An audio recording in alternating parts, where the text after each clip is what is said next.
Hello, it's been a long time since I put a video up on this channel. It's a little chilly, but then when I get outside, it's warm. Who knows? Listen, been very busy trying to do a lot of work. The lease is coming up on this apartment. I have no idea if the voucher's renewed, so I'm trying to get as much work before I'm displaced again. It's cold, hard reality.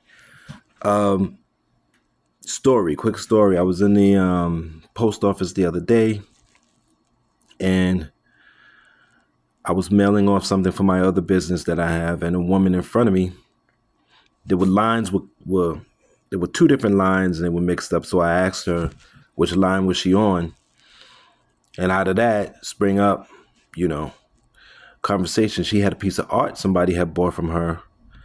She was mailing, and she showed me her art, really good art.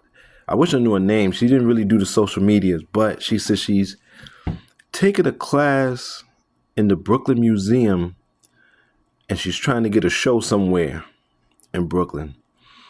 So she does pen, she does acrylic. She did some things on Harlem, painting Harlem. We was talking about how Harlem, is not black anymore, so it's something new now. It's just, I guess, I don't know what you call it. It's gentrified.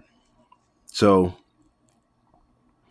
but while we were talking, then we started talking about life, and you just, black woman, just the pain, of course, the suffering, and she had her little bottle of liquor. So what's happening now is a lot of people they going into the liquor store buying the $1.50 little bottles of liquor. They're about the size of they're about the size. If you ever remember those little bottles that you used to pull a string and they were caps, so they're about that if you don't know. But go in the liquor store and look, they have the smallest bottles. Here in New York, I see a lot of people getting those. They drink them on the train, they drink them. It's so much pain here. It's so many people being dehumanized here. It's so many people being disregarded, thrown away here. I have liquor here too, but I drink a little bit and I just didn't drink it. But haven't been thrown away myself. But the pain, and then she was telling me about the problems with her mom and stepfathers and boyfriends, and she alluded that somebody took advantage of her or messed with her or pimped her out or something like that when she was young. One of the boyfriends or the stepfather or something like that. And she was loud and, yelling at the people at the post office and yelling about the immigrants, because we were talking about different things, going different topics. She lived in a veterans building. I'm not sure if it was a veterans shelter, but it's something like that, because she was claiming that they were stealing her credit cards because they get Jamel. So, and somehow she was saying the workers there and the security guards there was working together, and they keep stealing her identity, and she keeps having to give new bank cards. So we was talking about that, and she was talking about being in the military and what the hell she went through in the military. It was just pain after pain after pain after pain. And but she made great art out of it, And then we were talking about the times we're in, the awful, terrible times we're in. So, yeah. So that's what goes on. That's the kind of things that happen to me on a daily basis. Meeting people who are going through it. We're all going through it.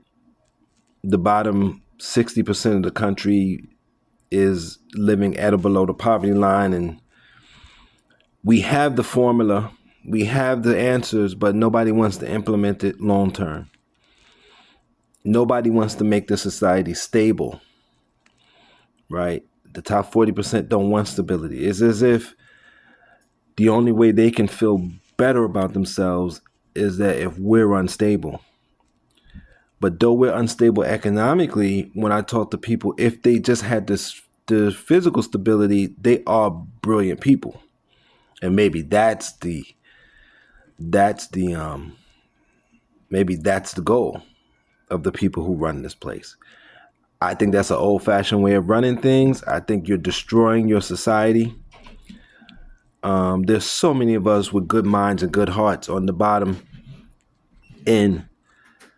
But I do know this society, and I said it before, I'll say it again. The people who manage it and run it will spend everything they have to fund black pathology. I've seen it. I've lived it. And I'm telling you, I've seen it structurally and personally. They will fund it. They will fund black pathology until they're broke.